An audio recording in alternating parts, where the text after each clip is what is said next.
নমস্কার, আমি মিঠু। শুরু করছি নজরে রাজ্য। বিকেলের পর থেকে বৃষ্টি হলেও গরম থেকে রেহাই নেই, বরং সপ্তাহান্তে বাড়তে পারে তাপমাত্রা, এমনই আশঙ্কার খবর শোনালো আলিপুর হাওয়া দপ্তর। আপাতত দক্ষিণবঙ্গে বর্ষার সম্ভাবনা নেই।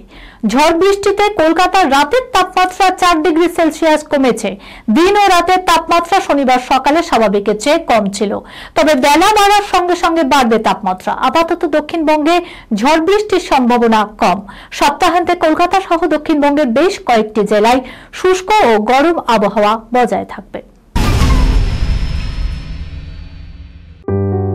সুনির্ণয় imaging center private limited advance প্যাথোলজিতে thalassemia screening, large size biopsy setup সহ সমস্ত পরীক্ষা, echocardiography, fetal echocardiography, CT scan, CT guided FNAC, 4D USG, USG guided FNAC, endoscopy, colonoscopy, uroflowmetry, spirometry, colour doppler, digital x-ray, তাছাড়াও সমস্ত বিশেষজ্ঞ চিকিৎসকদের পরিষেবা একই ছাদের তলায় নিয়ে হাজির সুনির্ণয়।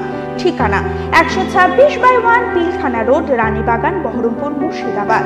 বিশদে জানতে যোগাযোগ করুন 8373049252 7547900377।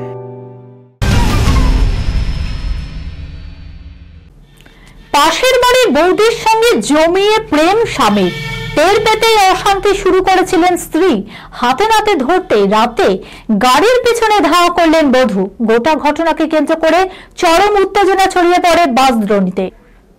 গাড়ি থেকে নামতেই স্বামীর প্রেমিকার সঙ্গে হাতাহাতিতে জড়ালেন বধূ। পাড়ার মোড়ে মহিলা গাড়ি থেকে নামতেই তাকে পাকড়াও করে প্রেমিকের স্ত্রী। মারধর করে মহিলার পোশাক ছিঁড়ে দেয় বলে অভিযোগ। পাল্টা দেন তিনিও। দুই মহিলার হাতাহাতিতে উত্তপ্ত হয়ে ওঠে এলাকা।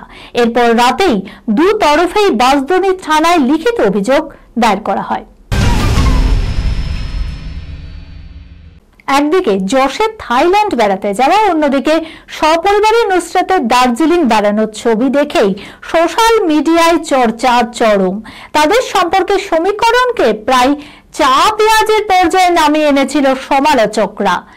কার কটা বিয়ের হাতে গুণে সময় ব্যয় করা রেশ শেষ হতে না হতেই বিচ্ছেদ গুঞ্জন উড়িয়ে প্রকাশ্যেই যশ নুসরাতের প্রেম খুনসুটি এখন প্রকাশ্যে এসেছে।